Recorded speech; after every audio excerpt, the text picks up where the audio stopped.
Bonjour. Je vois que le PowerPoint a un petit peu bougé, mais c'est pas très grave, on fera comme ça. Bonjour à tous, un grand merci pour commencer aux organisateurs de cet événement et au groupe ESPI pour cette invitation. Nous, on se réjouit du mot sens plateforme d'observation des projets stratégies urbaines, des plans urbanisme, construction, architecture que je représente aujourd'hui. Nous nous réjouissons en fait de discuter, de parler, de partager un peu les résultats des travaux de recherche qu'on mène dans les petites villes et dans les territoires ruraux. Je propose en introduction de dire un peu qui on est, parce que j'imagine que les personnes qui sont dans la salle, même virtuelle, n'ont pas forcément une connaissance douane des différents organismes présents. Donc, je peux d'abord dire que le plan urbanisme, construction, architecture est un organisme de recherche et d'expérimentation qui est sous tutelle de 3 ministères, que sont la transition écologique, la cohésion des territoires et la culture. Et que c'est un lieu en fait d'articulation de la recherche et de l'action publique, avec toujours cette idée de rapprocher le monde universitaire, les politiques publiques, donc dans le domaine de l'habitat, du projet urbain, de la construction, avec des actions qui vont être des actions incitatives de logement, de lancement, je suis dans l'idée immobilière, de lancement d'appels à propositions de recherche, des actions de veille, donc qui va être un peu l'analyse de ce qui se passe au fil de l'eau, avec des notes d'analyse, notamment récemment sur la gestion de la Covid-19 et de l'impact de la Covid sur la fabrique de la ville. Et en troisième pilier en fait, de l'action du PUCA, qui est un des gros piliers aussi de notre travail, c'est la question de la valorisation et de la diffusion des résultats. Et je profite aussi de ce temps d'introduction pour excuser Hélène Peskin, secrétaire permanente du PUCA, qui n'a pas pu se joindre à nous aujourd'hui. Donc moi, je suis la directrice d'un programme qui s'appelle POPSU Territoire, donc la plateforme d'observation des projets et stratégies urbaines. On peut passer à la slide suivante. C'est un programme qui est justement, donc qui a un grand frère, celui de POPSU Métropole, donc sur les grandes villes, sur les gouvernements métropolitains. La plateforme POPSU, en fait, propose comme pilier, comme idée de base, de créer localement, donc dans les grandes villes, dans les petites villes, dans les territoires ruraux, des plateformes de recherche-action, au sens où chez POPSU Territoire, par exemple, on mobilise des équipes de recherche pendant un an et demi, qui vont aller travailler avec les élus locaux, avec les acteurs locaux, sur des questions d'action publique variées. Donc on n'est pas que sur des questions immobilier, logement et qualité de vie, on a aussi des questions qui vont toucher à la revitalisation économique, qui vont toucher à la question de l'alimentation, qui vont toucher à tout un tas de questions sociales, notamment qui sont un peu au cœur de l'action publique dans les petites villes. Je vais passer à la slide suivante. La culture, bien sûr, absolument. Je salue évidemment, je dis aussi que ce programme est un programme fondamentalement partenarial, donc c'est aussi l'idée de rapprocher recherche et action du point de vue aussi des institutions qui composent l'État et les ministères. Donc là, je salue notamment Franck à ma gauche qui représente la Banque des territoires. Donc c'est un programme qui est notamment soutenu par le programme Petites Villes de demain, donc à travers l'Agence nationale de la cohésion des territoires. On est aussi soutenu par une institution qui s'appelle le Réseau rural français, l'Europe, le FEADER, et on entretient un ensemble de relations avec des représentants, des élus locaux, avec des institutions, avec des fédérations, avec l'Union sociale pour l'habitat. Tout ça dans l'idée en fait d'avoir des résultats de recherche et des approches et des analyses qui vont aller faire écho au-delà du monde de la recherche, qui vont aller être appropriées par d'autres et qui vont servir en fait la réflexion et l'action dans les territoires, y compris petites villes et territoires ruraux, pour le sujet qui nous intéresse aujourd'hui.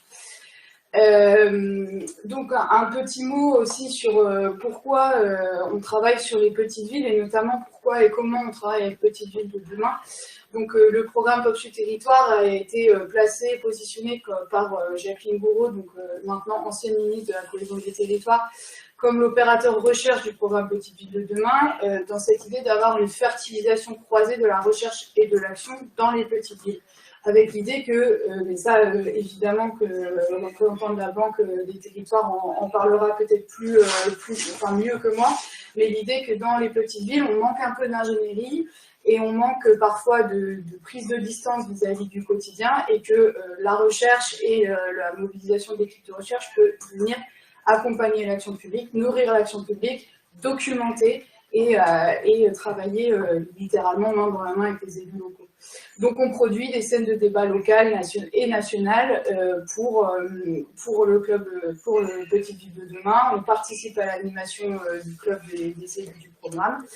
Et je n'irai pas plus loin parce que je pense que les débats ensuite porteront notamment sur ce programme. Enfin, on verra en fonction des questions qui nous seront posées.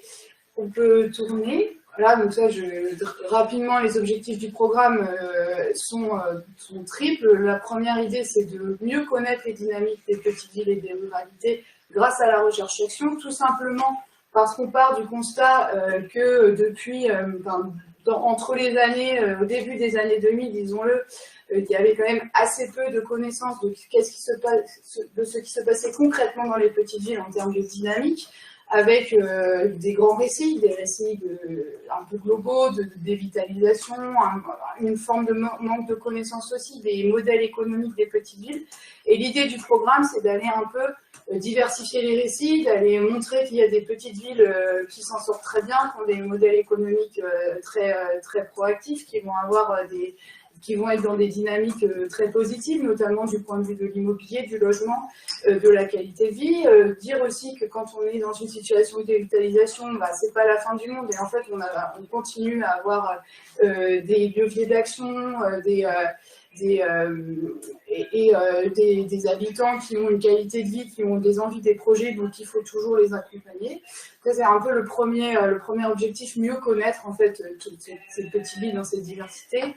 Deuxième objectif, apporter un appui à l'ingénierie territoriale. Finalement, je l'ai déjà dit, donc je ne développerai pas plus. Et enfin, troisième objectif, déployer un dispositif de valorisation et de diffusion des connaissances. Ça, j'y reviendrai plutôt à la fin de mon temps de parole. Donc voilà, pour rentrer un peu dans le vif du sujet, PopSud Territoire, aujourd'hui, c'est 35 petites villes réparties sur l'ensemble du territoire français, qui rassemblent aujourd'hui 400 chercheurs, 35 projets de recherche et autant de questions d'action publique. Si je passe un petit peu de temps sur cette carte, en fait, c'est vrai que le brief de cette intervention était cadrage, regard national sur les petites villes. Et en fait, ce qui est intéressant quand on prend cette question-là, c'est aussi d'aller voir, d'aller dire d'abord que les petites villes, c'est d'abord une catégorie extrêmement diversifiée, extrêmement variée, avec des dynamiques, avec des situations régionales, et même avec des dynamiques de peuplement qui sont très très variées. Donc en fait, la catégorie nationale de la petite ville, elle est très difficile à résumer en deux mots. On a un critère de démographie d'habitants qui vont nous dire les petites villes, c'est à peu près moins de 20 000 habitants. Et en fait, quand on a un regard géographique qui est un peu mon regard disciplinaire, on sait que peu moins de 20 000 habitants, en fait, ça regroupe des situations très différentes. Donc si on prend juste cette carte, par exemple, on va avoir des petites villes qui vont être des petites villes littorales, donc avec aussi une dynamique de tourisme, une dynamique de développement économique par le tourisme, qui va vouloir dire plein de choses en fait pour l'action publique locale, je y reviendrai un peu plus tard. On va avoir des petites villes qui vont être dans des régions un petit peu moins dynamiques, qui vont faire face à des phénomènes de désindustrialisation, de dévitalisation. Donc tout de suite en fait les questions qui se posent aux élus locaux et je pense aux acteurs de la filière immobilier sont très différentes parce qu'on n'a pas du tout les mêmes types de marchés du logement. On va avoir parfois des marchés très tendus, notamment sur la question des résidences secondaires. On va avoir aussi ailleurs des marchés qui sont complètement détendus et notamment des cœurs de ville qui ne sont pas forcément au cœur de la demande. Donc voilà, moi j'insiste là sur ces premières minutes, sur la diversité des situations et sur l'importance de comprendre la petite ville dans son territoire. La petite ville étant, en fait, pourquoi on s'intéresse à la petite ville aujourd'hui en tant que programme de recherche, mais je pense aussi en tant qu'action publique, c'est que la petite ville, elle structure le territoire national et elle est intéressante parce que elle structure un ensemble de communes autour. La petite ville, du point de vue, quand on regarde la carte comme ça, à l'échelle nationale, elle semble petite, mais en fait, quand on est sur le territoire, c'est la grosse ville du coin. Et c'est le pôle où il y a les médecins, les services, les commerces, les écoles, et donc où les gens se retrouvent. Et donc, il y a pourquoi on s'intéresse à ces territoires-là et à ces espaces-là aujourd'hui, c'est justement parce qu'ils structurent le territoire national, qui maille le territoire national et que par là même, par ce rôle qu'il et elle jouent qu'elles jouent dans le territoire, elles ont une importance pour la recherche et pour l'action publique. Je pense qu'on peut passer à la slide suivante. Oui, alors là, moi j'ai mis rapidement en gros les grandes thématiques qui sont traitées par le programme. Je vais passer assez rapidement parce que, d'une part parce que le temps est compté et que je voudrais aussi vous raconter un peu plus des histoires de petites villes du point de vue de la question immobilière que j'aurais pu recenser. Donc, pour vous donner une idée des diversités, justement, et illustrer ces questions de la diversité des petites villes, on va avoir dans le programme des petites villes qui vont bénéficier de trajectoires industrielles et de modèles industriels très dynamiques, notamment Vitré en Bretagne, Vire dans le Calvados, Roscoff en Bretagne, qui en fait sont des petites villes où l'emploi est au bas son plein, où il y a très peu de chômage et où en fait il y a une vraie diversité économique, alors même qu'elles ne sont pas forcément en lien direct avec des métropoles. Donc c'est aussi pour casser, pour diversifier les idées reçues qu'on peut avoir sur les petites villes.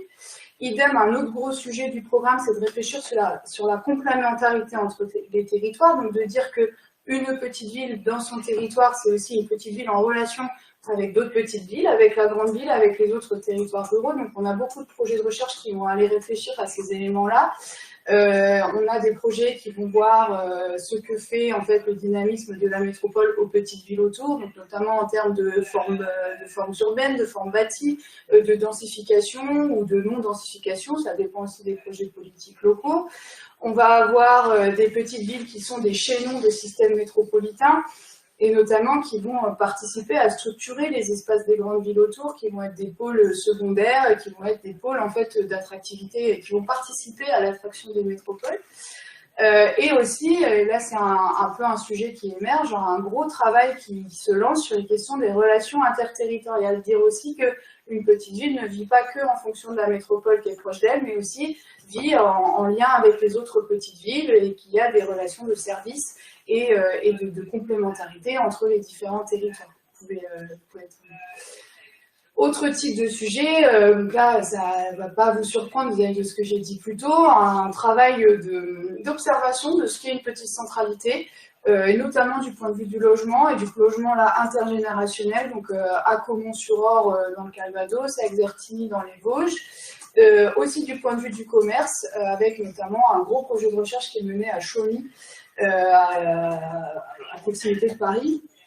Et Chauny qui a un peu un modèle commercial étonnant, en grande vitalité et qui aussi se pose une autre image de la question du commerce dans les petites villes, qui est justement une petite ville où le commerce finalement se va assez bien et on n'a pas de grande dévitalisation, donc pour plein de raisons. L'idée du projet de recherche, c'est d'aller comprendre pourquoi ça marche, qu'est-ce qui fait que dans l'action publique ça marche. Et toujours la question qu'on nous pose, mais à laquelle on n'ose pas répondre, est-ce que c'est parce qu'il y a du commerce qu'il y a des habitants, ou est-ce que c'est parce qu'il y a des habitants qu'il y a du commerce?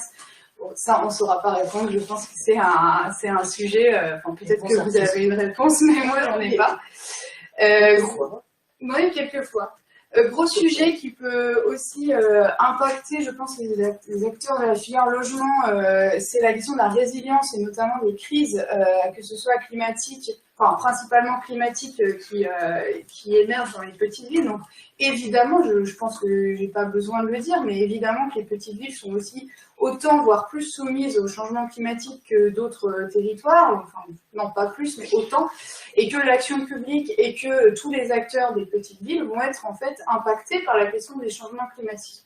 Donc là, on a par exemple plusieurs territoires qui vont aller traiter et qui vont aller se questionner sur ce sujet-là. Deux territoires, deux territoires qui sont en fait des territoires, un territoire de montagne, le pays des écrins, où en fait là, de façon assez claire, dans un territoire qui est un territoire de très haute montagne, qui vit aussi de la rente touristique, le changement climatique fait baisser la neige, fait baisser le côté tourisme en hiver, et donc questionne un peu le modèle économique des petites villes locales. Un gros sujet aussi dans la vallée de la Roya, donc je pense que donc là c'est un territoire que tout le monde connaît, qui a subi une grande inondation il y a quelques années et qui en fait est aujourd'hui en phase de reconstruction et d'analyse. Et donc comment on se reconstruit après un tel risque, comment on prend en compte le risque dans la construction des territoires, ça fait partie des on ressuscite. Comment on ressuscite, oui, ça c'est bon. Mais oui, voilà, en gros c'est ce type de question qui peut se poser. Et aussi une réflexion sur les outils de l'aménagement, qui peut être tout à fait intéressante aussi, je pense, pour les acteurs de la filière immobilier, au sens où on travaille sur qu'est-ce qu'un PLU, pourquoi ça marche pas dans les petites villes, comment on fait participer les habitants dans l'action publique, ce genre de choses. Je sais, est-ce qu'on peut tourner la slide ? Merci beaucoup. Donc là, j'ai envie, mais je ne veux pas marcher sur les plates-bandes de l'intervenant suivant, mais moi, j'avais envie de vous raconter un peu une histoire de petite ville, qui est l'histoire de Marseillan. Tout simplement parce que c'est un projet de recherche qui est aujourd'hui qui est quasiment fini, donc on a les résultats, et parce que il me semble que ça pose beaucoup de questions, et ça montre en fait la complexité, la richesse de la réflexion sur les petites villes. Donc Marseillan, je vous présente Marseillan, petite ville de l'Hérault, en bord de Méditerranée, entre Montpellier et Narbonne. Donc en fait, vous avez en plein milieu, vous avez l'étang de Thau, et sur la bande de sable entre l'étang et la mer, vous avez la ligne de train qui relie Montpellier et Narbonne. Et donc vous voyez à Marseillan qu'on a deux structures urbaines, une qui est le long de l'étang de Thau, qui est plutôt au nord et qui est Marseillan, donc la ville ancienne de Marseillan. Et vous avez au bord de la mer Marseillan-Plage, qui est donc la station touristique qui a été construite après-guerre, donc sur un certain nombre d'années, et qui en fait accueille un tourisme massif, très populaire dans des campings, et qui en fait est une grosse station touristique l'été. Et en fait, pour vous... Le doctorant, ils ont conscience de la réalité. Pardon ? Excusez-moi, est-ce que vous pouvez vous assurer tous que vous avez coupé vos micros, s'il vous plaît? Et donc, dans ce territoire, on a une population qui passe de 6 000 habitants en hiver à 40 000 en été. Donc, ça vous donne une idée, en fait, des fluctuations touristiques dans des petites villes. Alors, Marseillan n'est pas du tout un cas isolé, hein. Toutes les stations aussi du bord de l'Atlantique et toutes les stations du bord de la Méditerranée sont dans ce type de configuration, avec une... Comment ? En montagne, vous devez avoir aussi des observations de ce genre. Oui, tout à fait. Mais moins d'amplitude, peut-être. L'amplitude est toujours forte. Après, en montagne, on a la bisaisonnalité, alors que Marseillan, on a vraiment la saisonnalité estivale. Oui. Et donc, ce qui est intéressant dans ce territoire, et je vous inviterai, on a produit un film sur ce territoire-là, mais je ne peux pas forcément aller au plus profond des détails. Ce qui est intéressant, c'est qu'on a deux structures urbaines et qu'on a ces grandes fluctuations démographiques. Ça veut dire quoi, en fait, si je traduis en marché du logement? Parce que c'est un peu ce qu'on m'a demandé de faire aujourd'hui, même si ce n'est pas mon domaine d'analyse de prédilection. Mais en fait, ce qui est intéressant, c'est une petite ville qui fait du tourisme son modèle de développement, ça a des impacts sur toutes les sphères d'action publique ensuite. Ça veut dire quoi? Ça veut dire que quand on construit des logements, quand on fait un PLU, on va avoir dans les règles d'urbanisation une partie de logements construits en résidence secondaire, au même titre qu'on a une partie des logements construits qui sont en logement social pour respecter les exigences de la loi.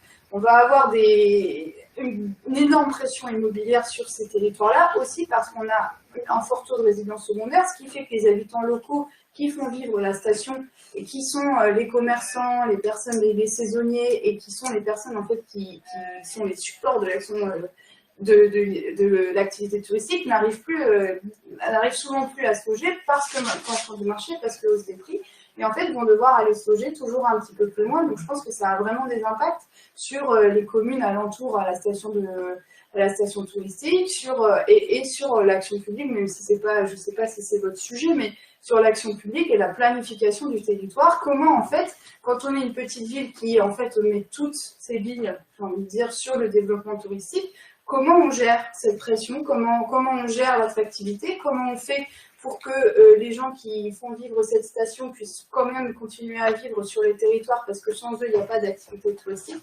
Enfin, voilà, ça fait partie de l'intérêt et de la complexité des questions immobilières dans une petite ville. Je serai à dispo pour répondre à des questions éventuelles, mais on a un texte qui a été produit, un film qui a été produit, donc je vous enverrai les éléments si ça vous intéresse. On peut continuer, je sais pas avec combien de temps il me reste, voilà, il n'y a plus les images, c'est super. Donc je voulais, pour finir, en fait, vous parler d'un sujet chaud, qui est la question de l'exode urbain. On a récemment mené une étude, enfin on est en train de mener une étude chez PopSu avec 3 équipes de recherche que je vais mentionner parce que c'est vraiment leur travail. On a une équipe de recherche de sociologues qui travaille avec Le Bon Coin sur l'analyse des données du Bon Coin. On a une équipe de recherche en économie qui travaille avec Se Loger et Meilleurs Agents pour analyser les données Se Loger et Meilleurs Agents. Et on a une équipe de chercheurs en qualitatif, donc plutôt de politistes, de sociologues et d'anthropologues qui vont aller faire des terrains, donc une analyse comparative de 6 terrains en France, et qui vont aller humaniser et donner un peu d'humain derrière les grandes tendances et les grands chiffres qu'on peut observer. Est-ce qu'on peut essayer de tourner pour voir si on a toutes les cartes? Déjà 2, et la 3e, voilà, ok. Voilà. Donc, je vais aller très vite parce que, pareil, le temps est limité, et tous ces résultats ont été présentés dans une note de synthèse publiée récemment que je peux aussi vous adresser pour que vous puissiez aussi avoir plus de détails. Donc, ce qui est intéressant sur ces données-là, donc ça c'est l'analyse et la cartographie des données du Bon Coin. Des données du Bon Coin, donc ce sont les fluctuations et les flux entre des territoires où des personnes recherchent des biens et là où ils recherchent des biens. Et les points, c'est en gros l'agrégation de toutes les recherches dans un territoire. Ce qu'on montre là avec ces cartes, le contexte étant, il y a un an, que la presse et un ensemble d'acteurs d'analyse des territoires avaient... Il y avait cette idée d'exode urbain qui était dans l'air, comme quoi on aurait un départ de toutes les métropoles vers les campagnes, que les campagnes seraient de nouveau revitalisées, que tout irait bien et que les métropoles étaient mortes. C'était un peu l'air ambiant, et ce qui nous, en tant qu'analyste du territoire, géographe, on était peut-être un peu prudents sur ces sujets-là. Et donc, le réseau rural français et le PUCA ont souhaité lancer une étude sur cette question-là pour avoir en fait des faits et pour objectiver le territoire. Et donc, ces premières cartes sont les cartes en fait de flux entre des territoires où on recherche et des territoires des territoires où on se trouve quand on recherche et des territoires où on recherche des biens. Tout à gauche, vous avez la carte de 2019 et tout à droite, la carte de 2021. Le premier constat qui est fait sur ces cartes-là, c'est que ce sont quasiment les mêmes. Ça veut dire quoi? Ça veut dire que sur la masse des flux, parce qu'on parle bien d'un ensemble de flux énorme, sur la masse des flux, les structurations territoriales n'ont pas bougé. Les métropoles conservent leur rôle d'attractivité, tout simplement parce que ce sont des pôles de services, des pôles d'habitat et des pôles d'emploi. Donc en fait, certes, il y a du télétravail touchant maximum 30% de la population active, donc c'est pas l'ensemble non plus des travailleurs, mais on voit dans ces cartes en fait que les pôles urbains gardent leur forte attractivité, qu'on a une attractivité aussi des zones littorales, notamment de la Méditerranée et de l'Atlantique, et que voilà, on a quand même une structuration du territoire qui n'a pas été complètement bouleversée entre 2019 et 2021. Ensuite, quand on a dit ça, ce qui est intéressant, c'est d'aller voir les petits flux. Parce qu'en fait, ce qu'on dit, c'est que l'exode urbain il se trouve dans des tout petits flux qui vont partir des grandes villes et qui vont aller dans des territoires. Je ne sais pas combien il me reste de temps. Plus beaucoup. Plus beaucoup. Donc, Normalement, on a déjà un peu hors délai. Ok, on Donnez-nous a... l'exemple parce que c'est vrai que c'est Oui, passionnant. ça c'est... Donc je vais aller très vite. Donc ce qui est intéressant, c'est de dire qu'on a des petits flux qui vont partir des centres urbains et qui vont aller vers des territoires variés. Et en fait, derrière ce qu'on a appelé l'exode urbain, on a plein de profils différents. On a des profils en effet de cadres en télétravail qui vont aller s'installer dans des couronnes, donc qui vont aller alimenter un phénomène de périurbanisation, chercher des maisons avec des jardins, tout ça on l'a bien vu. On va avoir des personnes qui vont préparer leur retraite, donc qui vont aller aussi dans des territoires de villégiature, donc en Bretagne, dans le Massif central, de plus en plus, en région sud, qui vont aussi chercher des biens différents. Mais on va aussi avoir des personnes qui avaient un projet d'installation dans le monde rural qui s'est concrétisé avec la crise, donc ça c'est pas tout à fait le même profil, ils ne cherchent pas les mêmes biens, et ils ne cherchent pas dans les mêmes territoires. Et on a aussi des profils de personnes qui quittent la ville et qui sont en rupture vis-à-vis de la ville et qui vont plutôt chercher à s'installer dans des milieux très ruraux et avec une activité plus ou moins alternative et pas forcément très liée à des marchés immobiliers préexistants. Et on a un quatrième élément, mais je m'arrêterai là, c'est que les analystes de ce phénomène pendant 2 ans se sont basés, et c'était normal, sur des questions d'inflation immobilière et de hausse des marchés. On a vu dans beaucoup de territoires des marchés augmenter, se tendre fortement, y compris dans des territoires où les questions précédentes, enfin les marchés précédents n'étaient pas très tendus. Et en fait, ce qu'on dit, et promis j'arrête là, c'est qu'il y a une décorrélation forte à faire entre le marché immobilier et l'installation réelle.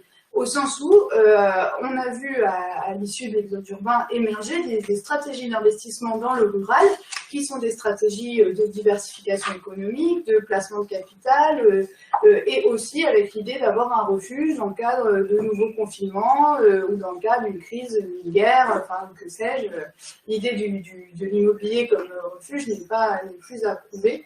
Et donc ce qui est intéressant, c'est qu'on a eu ces analyses immobilières qui ont montré une hausse dans plein de petites villes, mais que dans les faits, sur le terrain, on a aussi des territoires où il y a eu hausse du marché sans installation. Donc avec aussi une tension locale et une tension locale y compris pour les habitants qui sont là et qui n'arrivent plus ou pas moins bien à se loger. Et donc voilà, moi je pense qu'avec ma présentation, je n'ai pas répondu à beaucoup de questions, j'en ai plutôt ouvert beaucoup, mais en tout cas j'avais envie de parler de la complexité de ces territoires-là et vous dire aussi que chez Popsu, on a un ensemble de ressources aussi pour aller creuser ces questions-là qui sont dans mon PowerPoint, mais peut-être qu'on pourra les envoyer aux participants. On fait des films, on a fait une série de podcasts avec Petite Ville de Demain pour aussi parler des dynamiques dans les petites villes, des ouvrages qui sortent en ce moment en librairie, donc n'hésitez pas si vous avez envie de creuser ces questions-là. Nous sommes à dispo pour aller plus loin. Voilà. Écoutez, merci beaucoup.